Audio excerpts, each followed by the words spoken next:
الحمد لله والصلاة والسلام على رسول الله صلى الله عليه وسلم وعلى آله وصحبه ومن والاه وبعد. جاي لك فرصة عمرك، منحة ربانية. المنحة دي ما بتجيش إلا كل سنة مرة.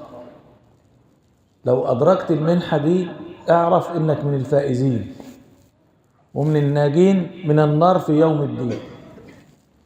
ايه هي المنحة دي؟ المنحة دي شهر رمضان. لو أدركت هذا الشهر اعرف إن ربنا يغفر لك ذنوبك كلها. ولذلك شوف سيدنا كعب بن عجرة رضي الله تعالى عنه وأرضاه، لما النبي صلى الله عليه وسلم رقى المنبر، قبل المنبر بتاع النبي صلى الله عليه وسلم كان يركن على جذع نخلة، فلما صنع المنبر سمع الصحابة رضوان الله تعالى عليهم بكاء هذا الطفل، بكاء هذا الجذع كالطفل الصغير. الجذع بكى. ليه؟ النبي سابه وراح للمنبر.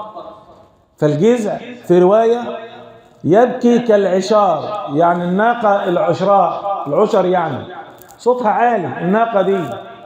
وما سكن هذا الجذع إلا احتضناه النبي عليه الصلاة والسلام يسكنه. النبي عبط عليه ويسكن هذا الجذع من بكائه، ودي معجزة من معجزات النبي عليه الصلاة والسلام. الصحابة في المسجد بيسمعوا بكاء جذع النبي صلى الله عليه وسلم. فمنبر النبي عليه الصلاة والسلام 3 درجات. فسيدنا كعب بن عجرة بيقول: فلما رقى النبي عليه الصلاة والسلام الدرجة الأولى قال آمين، ثم لما رقى الدرجة الثانية قال آمين، ثم لما رقى الدرجة الثالثة قال آمين.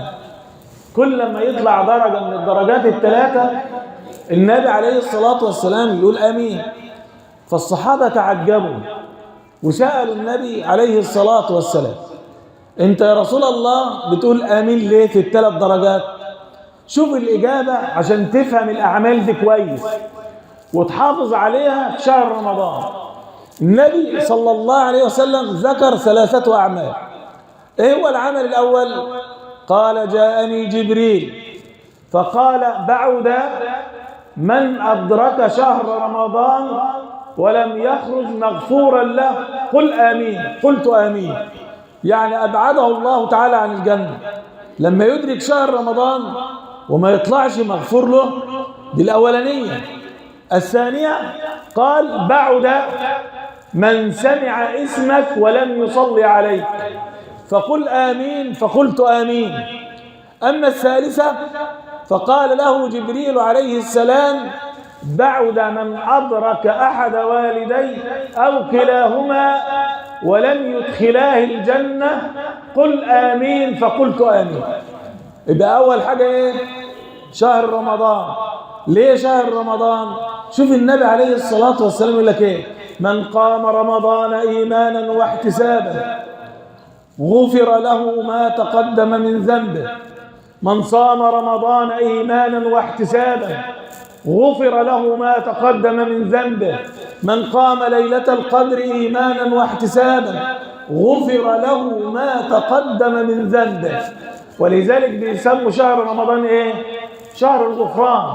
انت طول السنة السيئات حرقت الكتب بتاعتك، فانت عايز تنظف الكتب دي، تيجي في شهر رمضان يبقى شهر الغفران.